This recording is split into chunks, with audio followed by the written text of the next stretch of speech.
மட்டக்களப்பில் நேற்று ஏற்பாடு செய்யப்பட்டிருந்த ஊடகவியலாளர் சந்திப்பில் தமிழ் தேசிய கூட்டமைப்பின் உறுப்பினர்கள் கலந்து கொண்டிருந்தனர்.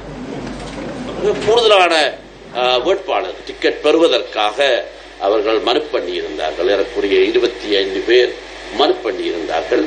அதிலே நாங்கள் 8 பேர் தான் தெரிவு செய்யப்பட்டிருந்தோம். இந்த விடயத்தில் மனு பண்ணிய 25 பேர்கள் 2 பேரை தவிர மற்ற 23 பேர் வேட்பாளர்களாக அனுமதி வழங்கப்படாததற்கு காரணம் நாங்கள் என்றும் அதற்கு விசேடமாக நானே காரணம் என்றும் தேர்தலிலே களமிறங்கி எனக்கு எதிராக வேலை செய்தவன் குறிப்பிடத்தக்க ஒரு விடயமாக இருக்கின்றது.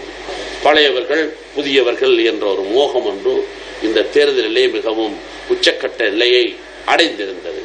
இதை உண்மையாக இந்த பழைசு புதுசு என்று கிளப்பியதற்கு முதற் காரணமாக இருந்தவர் எமது தமிழரசு கட்சியின் பொதுச் செயலாளர் என்பதை நாங்கள் மறந்துவிட முடியாது. அவர் இந்த பழைய பாராளுமன்ற உறுப்பினர்களுக்கு வாக்களிக்க கூடாது என்பதிலே மிகவும் அக்கறையாக இருந்தார் என்பதை நான் சுட்டிக்காட்டி ஆகத்தான் வேண்டும்.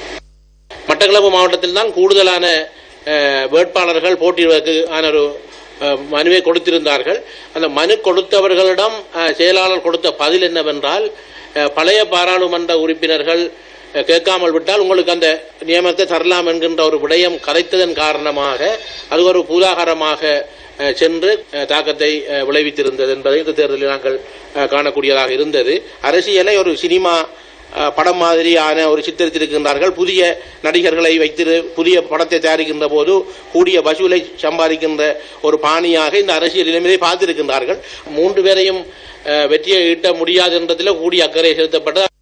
பொதுச் செயலாளரே அந்த மக்களுக்கு வாக்குறுதி அளித்து உங்களை ஒரு வேட்பாளராக நாங்கள் நியமிப்போம் என்று அவர்களுக்கு வாக்குறுதி அளித்துவிட்டு இறுதியாக அவர்களை ஏமாற்றியது எல்லாமே பொதுச் செயலாளர். கடைசியாக பழியை கொண்டு எங்களிடம் போட்டு அவர் எங்களது வாக்குகளை சிதறடிப்பதில் மிக தீவிரமாக இருந்தார். உண்மையிலே இங்கு குறிப்பிட்டது போன்று பழையவர் புதியவர் என்பதனை ஏன் மட்டக்களப்புக்கு மாத்திரம் பயன்படுத்தினீர்கள்? திருவண்ணாமலையில் பயன்படுத்தியிருக்கலாம், யாழ் மாவட்டம் வடமாநிலத்தில் பயன்படுத்தியிருக்கலாம், அம்பாறையில் பயன்படுத்தியிருக்கலாம்.